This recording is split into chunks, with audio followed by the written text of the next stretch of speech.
Growing up in school and in the workplace, I got severely bullied. I'm talking about having no friends. I'm talking about being called faggot and loser and every other, you know, expletive word under the sun every single day. I'm talking about being pushed down the stairs. I'm talking about being ganged up on by a group of 10 guys and sometimes girls as well. I'm talking about fears of going into the bathroom because who was going to be in there and what could have happened to me, right? I'm talking about living in fear on a constant basis because of people, thinking of you as a weak person, thinking of you as something different, and they pounce on that, right? And oftentimes these people who bullied me have been bullied themselves. So they Welcome to the Queer Quest podcast, your beacon of light and sprinkle of glitter in the queer community. I'm your host, Christiano Green, CEO and founder of Queer Quest and a transformation coach for queer individuals. And together, we're embarking on a journey of transformation. Each week, we bring you a new training topic or connecting with visionary queer leaders in healing and coaching, diving deep into conversations that inspire growth, celebrate diversity, and empower you to live authentically. So wherever you are, settle in and let's get ready to unlock the vibrant potential within. This is where your quest begins. Hello, all you fabulous souls, and welcome to another episode of the Queer Quest podcast.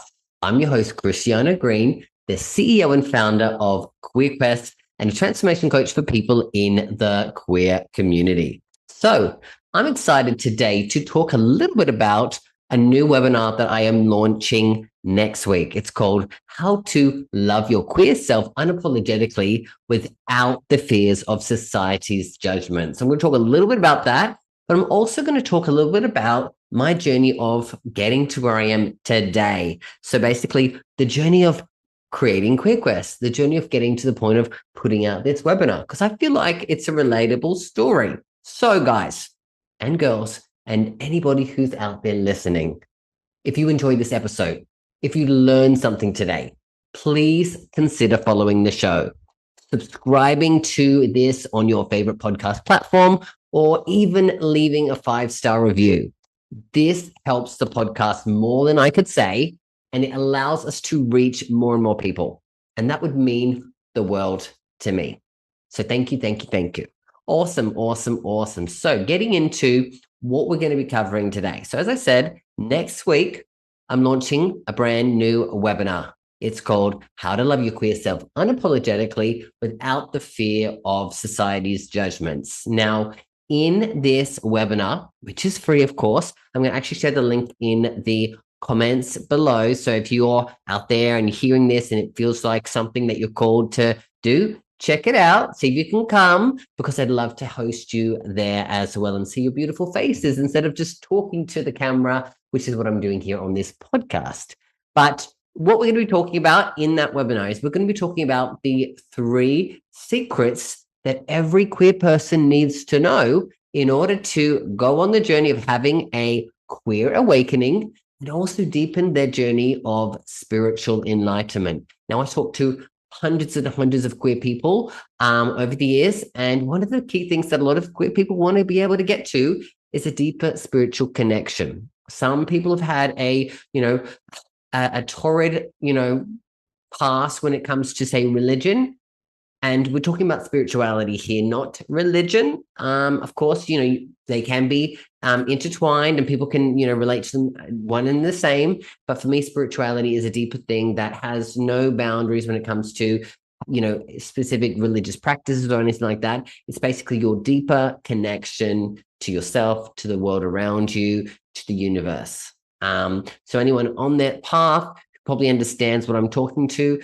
That is what we're going to be working towards. And we're going to, like I said, share the 3 secrets that will help you in your journey of having the queer awakening and also going on spiritual alignment. So I'm not going to go too much into those secrets because, of course, we've got the webinar there. But one's going to relate to generalized personal development versus queer-centric personal development. The next one's going to relate to how do we utilize fear and shame to be something positive in our life. And then the third one is about how do we overcome all of the excuses that we make that hold us back in life. Because I know for my own journey, I've held myself back because of time, because of money, because of not feeling worthy enough, because of any myriad of excuses that are out there, right? So that's really what we're going to be covering. Like I said, I'll link it below. So if you'd like to come join us, I'd love to host you there. Okay, so I want to jump in before, I'm really kind of talking a little bit about the journey of me creating Queer Quest and getting to the point where I am today, because it has been it's been a journey, let's say that. And if you knew me back in the day and you know where I am today, you'd be like, thinking that I'm a completely different person, because a lot of people say to me, you're really confident, you've got it together, you have a happy life, a happy relationship, you've got a great mindset, you've got a great body, all of the things that people would say. And you know what? Some of those things can be true. And a lot of those things to me, I would look at and say, I'm a work in progress, just like everybody else. I've just been doing the work. I've been pushing myself to do the work, especially over the past 5 years. I really jumped into it and said, I need to work on those things that are really struggling in my life, those things that have been, haunting me for years. Maybe some of them have been haunting me my entire life. And so today, I really want to share a bit about that journey, because I think, sometimes we're where we are today. And in order to help someone get to where you are or where they want to be, they also need to understand where you came from, because then they can relate to that part of the journey. So growing up in school and in the workplace, I got severely bullied. I'm talking about having no friends. I'm talking about being called faggot and loser and every other, expletive word under the sun every single day. I'm talking about being pushed down the stairs. I'm talking about being ganged up on by a group of 10 guys and sometimes girls as well. I'm talking about fears of going into the bathroom because who was going to be in there and what could have happened to me, right? I'm talking about living in fear on a constant basis because of people, thinking of you as a weak person, thinking of you as something different, and they pounce on that, right? And oftentimes these people who bullied me have been bullied themselves. So they're bullied because they have been bullied. And so maybe at home they haven't got a happy life, and so then they go and lash out on someone else, because hurt people hurt people. We all kind of know that saying, right? So I got bullied severely in school. I isolated myself. I didn't have any friendships. I would go to school or to work, then come home and hide away in my room. I would isolate myself from my family as much as possible, because I thought that if they saw me or understood any of the things that these people were saying about me, they might think those things as well. So I grew up in a coastal town outside of Sydney, an hour and a half away. And it was a religious area. My family weren't religious. It was also a bit backwards. It was a mix between city and country, so coastal kind of town. So it's not country, it's not city, but it's more coastal. There was a lot of beaches around, and like I said, a lot of the people were just kind of a little bit more, backwards. So let's just say Sydney was in the 2000s. We were in the 90s or the 80s when it came to how people saw the world and their views and whatnot. Meaning there wasn't any queer people around that I could see that were open. They're probably too afraid to be open and in that time because of the ridicule. Like I said, I wasn't even aware of what being gay meant before people started bullying me for being something that I wasn't even in the realm of understanding at all. So of course, as many queer people go, when that happens, you'll have a very internalized experience, right? And you go in through all the stuff, and the fear and the shame take over, and coming out is a real struggle. And for me, coming out was a major struggle. Like I said, it took me a number of years to even be able to look at myself in the mirror, because every time I looked at myself in the mirror, I hated who I was because of all these other people. And saying the words I'm gay, I couldn't even say those words out of my mouth because I was so repressed. I was so isolated, and I was so in fear mode. So I lived my life in my room, online, just like on different chat rooms, trying to talk to people, but still trying to, figure out who I was. And so when I finally did come out, It took a lot of time, and one of the only reasons why I did come out was because I actually contemplated suicide, and I said to myself, "You're either going to go ahead with this, or you're going to start living your life." Because those were the only options. Because right then I wasn't living, I wasn't dead, I was existing, and existing is very, for those people who understand what I'm talking about when I say existing, it's pretty much you one foot into the grave anyway, because you're not living, and you feel like each day is Groundhog Day. You wake up, you feel depressed, you feel anxious, you have to do what you have to do, or you hide away, and then the next day comes, and the next day comes, and the next day comes. So pushing myself outside of that to really try to see what it could be like if I did accept myself, or go on the journey of acceptance and go down and be around other gay people or queer people to see what that was a huge, huge, huge, huge, huge step for me. And I'm sure so many of you can relate to it being a huge step, because it's probably one of the most monumental things that so many queer people can go through, is that coming out experience. And so I went down, I did go to a gay club, and I saw hundreds of gay people having the time of their life. And of course, going to a club where people are drinking and taking drugs and dancing, you get a kind of a skewed version of what queer life is about, right? You think everyone else is so happy. Of course, me doing this all the time means like this is my lifestyle. So I quickly got caught up in alcohol and drugs and partying. So I was going out one night, two night, three night, four night, five nights, sometimes 6 and 7 nights a week, where I was drinking heavily and then getting into party drugs. And that was kind of what happened. And then I kind of, if I look at it, I got really caught up into it. And that was kind of my life for 10 years, to the point where I even overdosed on drugs many times and ended up in hospital actually like 6 times because I overdosed. And I was passed out on the street or in a club or, at someone's house, and they couldn't wake me up. And, they called it the ambulance because they're worried, and I had to go to the hospital. And then what would happen is I'd leave hospital, then I'd go right back out to doing what I would do, because I was at a point where, I was so deep into it that I didn't see it as a problem. And because all of the people I was around were doing the same kinds of things, this kind of behavior became normalized. And again, you can probably relate to that, either knowing someone or even being that person yourself, where like you just get caught up in something and you just want to have fun, because having fun is escaping from the other feelings that you're having, escaping from the daily stuff that you deal with when it comes to your family, or when it comes to being in the workplace, or other discrimination stuff, or other stuff that's deep-seated traumas, or deep-seated anger, or different emotions that are stored up within you because we've repressed ourselves for so long, right? And sometimes we just try to numb ourselves or avoid it as well. And so I became a master at being able to numb myself and also avoid dealing with the pain as well. So really, that was me for like 10 years. And one of the key things that I was looking for in life for such a long time was love, was to find someone who would love me, because I spent pretty much my whole life not loving me, feeling unlovable, feeling unworthy. And I really had a deep belief that I needed someone else to love me in order for me to love me. Now, wasn't that strange?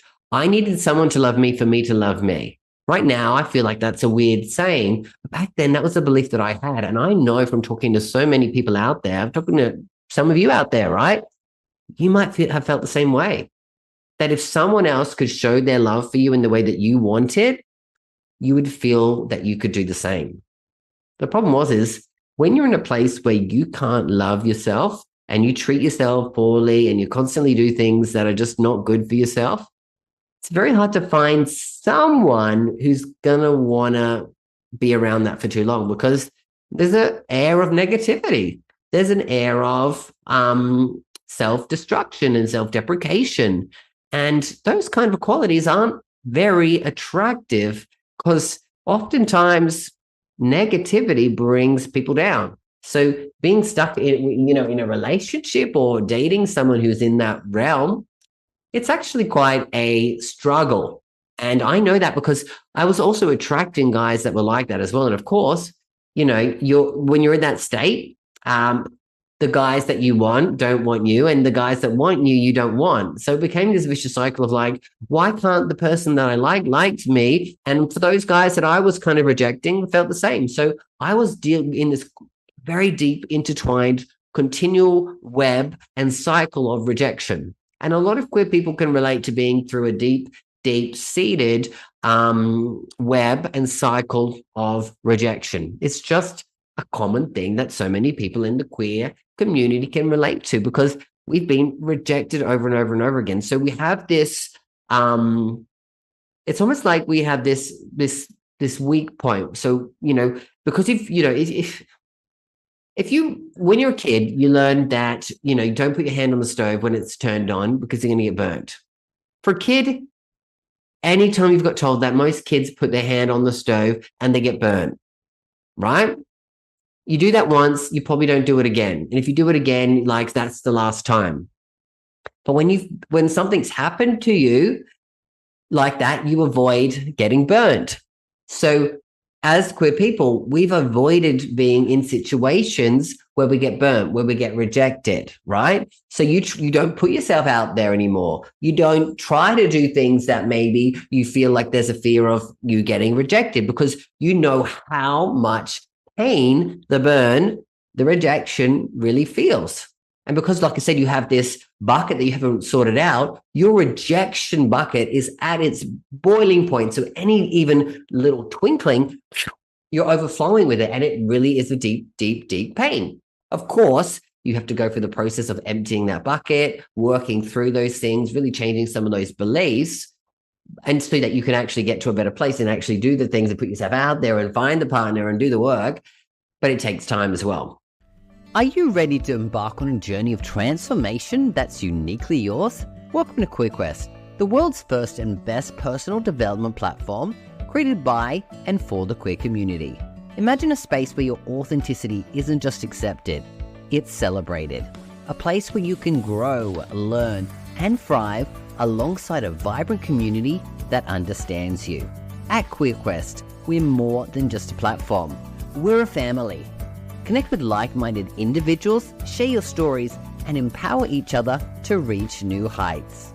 Our tailored courses are designed to address the unique experiences of the queer community, from self-love and confidence building to career advancement and beyond. We've got you covered.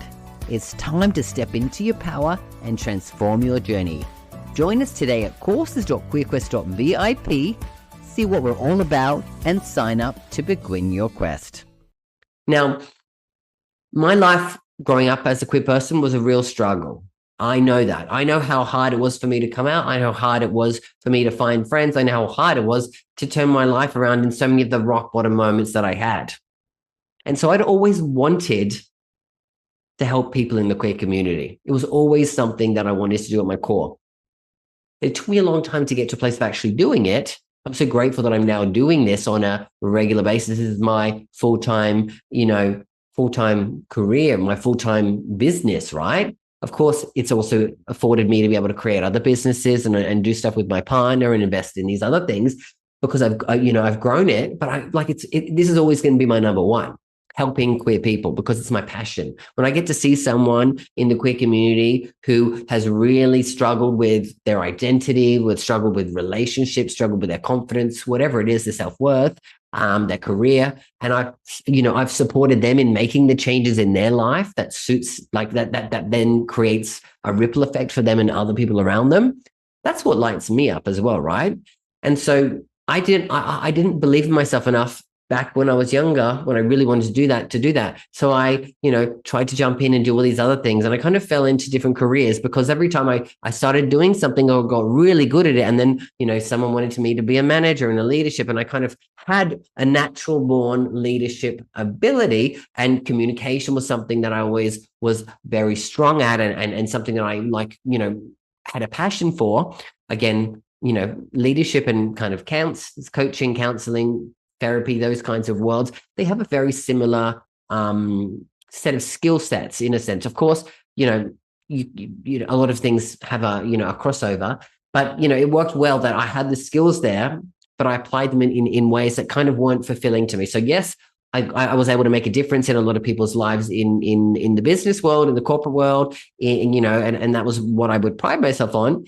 But it wasn't necessarily the deep calling that I had in my heart, which is what I am doing now, which is working for QueerQuest, creating a brand, creating a platform where queer people can come to, and queer entrepreneurs and other coaches can come and share their messages. And so one person can come to QueerQuest and they can learn from a myriad of different coaches, all for just one fee, right? Instead of hiring 10 different coaches, you can come to one place and learn from 10, 20, 30, 40, a myriad of different coaches and healers and gurus who are in the queer community doing great things for that as well. Now, I've dabbled in personal development for, I don't know, since I was in my early 20s, right? So that's what, over 15, 16, 17, 18 years ago. The problem is as I was going through those periods of struggle, I always felt like I was the only queer person in the room. Every time I went into someone, there wasn't anyone else I could relate to, especially not the person who was actually the guru or who was running the event or the course or the program or whatever it was. I couldn't relate to them. I couldn't see myself in them. So even though they had some great messages back then, one, I wasn't in a place to receive them. And two, I couldn't resonate with that person. Now, maybe if back then I had the right mentor, I would have maybe made some of those changes because I would have felt like, oh, that person gets me. That person is talking about stuff that I've been through, that I relate to, that I've struggled with. Because when someone you don't have someone that you can relate to, it's like you kind of push away all of the key things that they're trying to help you with, right?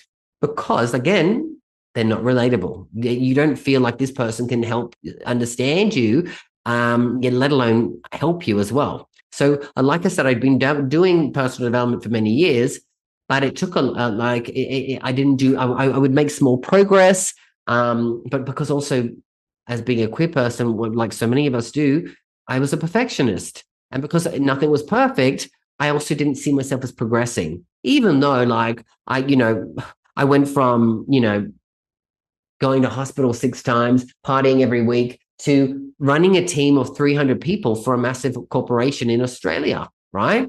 One of the country's leading online platforms for retail, running a whole sales and customer service team. So I was making progress, but in my mind I wasn't, because I was still feeling inside all of the stuff, and I was striving and pushing myself to do good and be good and have good around me, because of the little boy inside that still felt like a loser, still felt unworthy, still felt unlovable.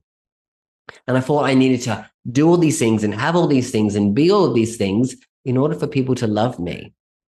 And that meant that if they loved me, then I could love me. And I was rejecting all of the love from people around me who did love me, like friends and coworkers and my family, because in my mind, I only found intimate love as the kind of love that was important.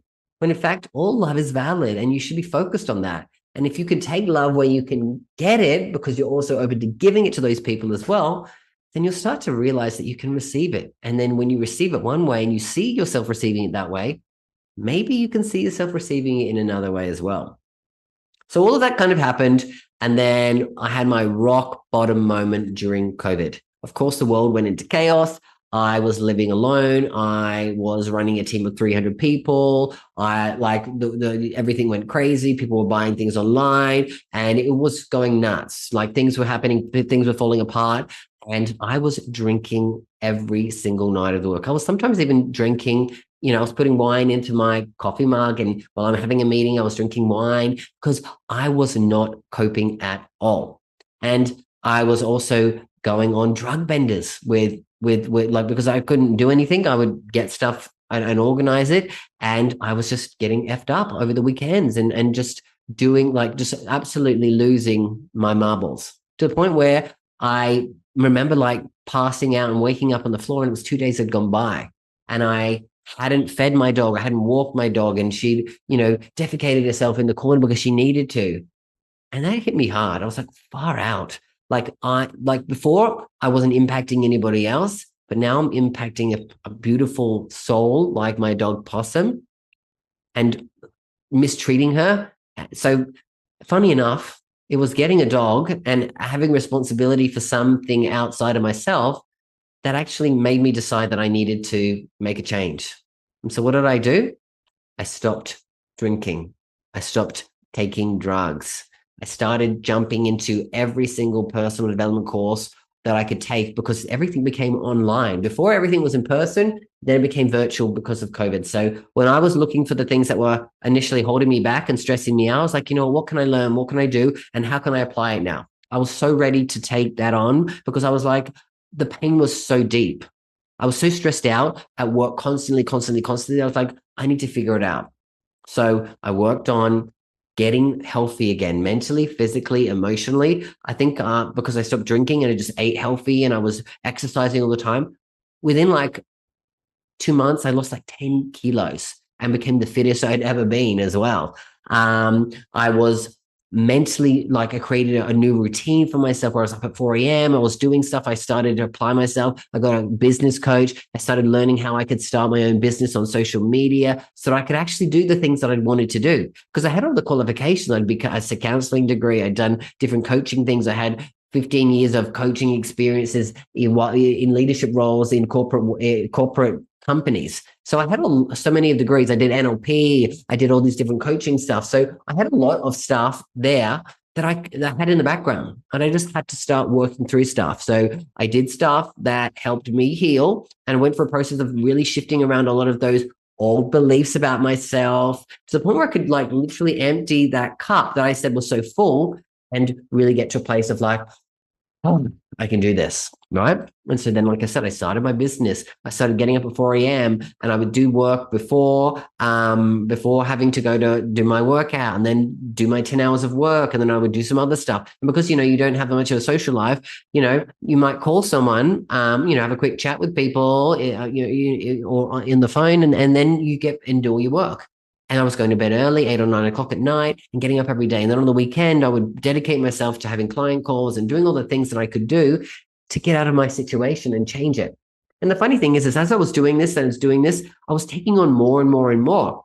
And most of the time, people would have thought, like, wow, like, isn't that going to stress you out? But because I was so dedicated to making the change and feeling better, and I was feeling better and better and better, and I was taking away all those things that were causing a lot of the stress and the anxiety, which was drugs and alcohol, prescription medication, porn, sex, like bad food. Like, I was in a really great space. And, the changes were good. I got my life in order. I went to gay AA, did all the things that I possibly could to be positive.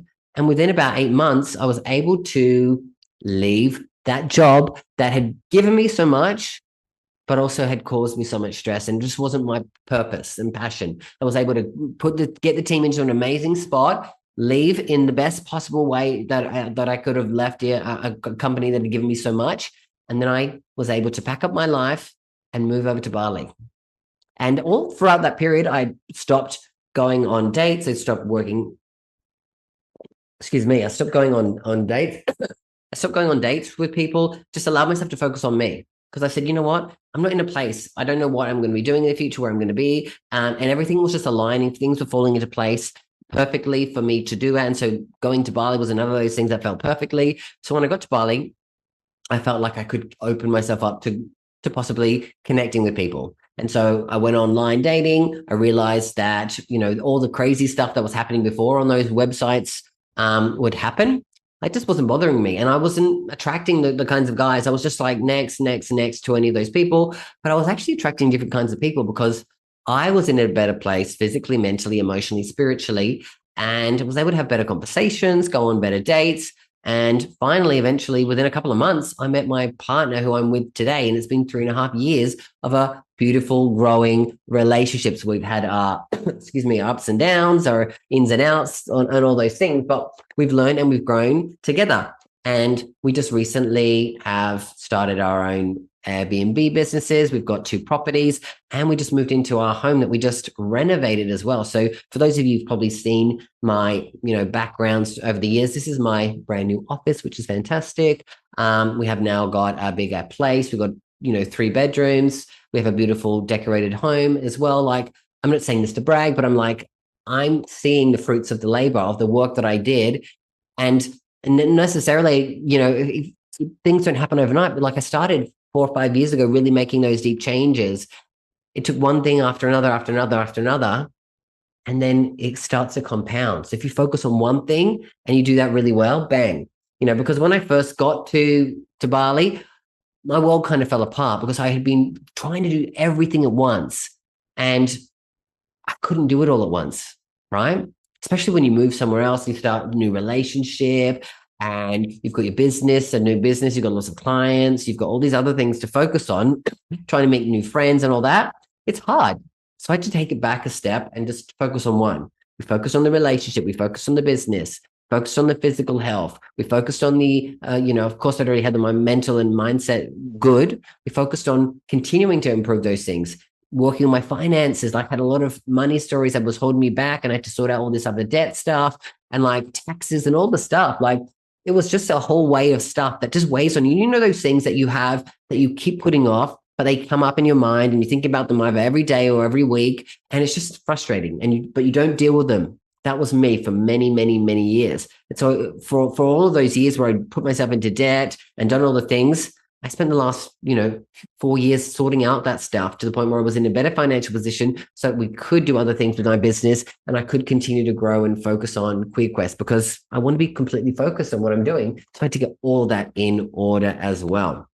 So again, ups and downs, ins and outs. I realized that as I was going through my journey as well, that there were other people in the queer space, LGBTQIA plus coaches and healers and gurus who were struggling as well. Because I would talk to a lot of people who are my peers, and I would find out, and you'd see some people who would come and they would do really well, and then they'd fade off.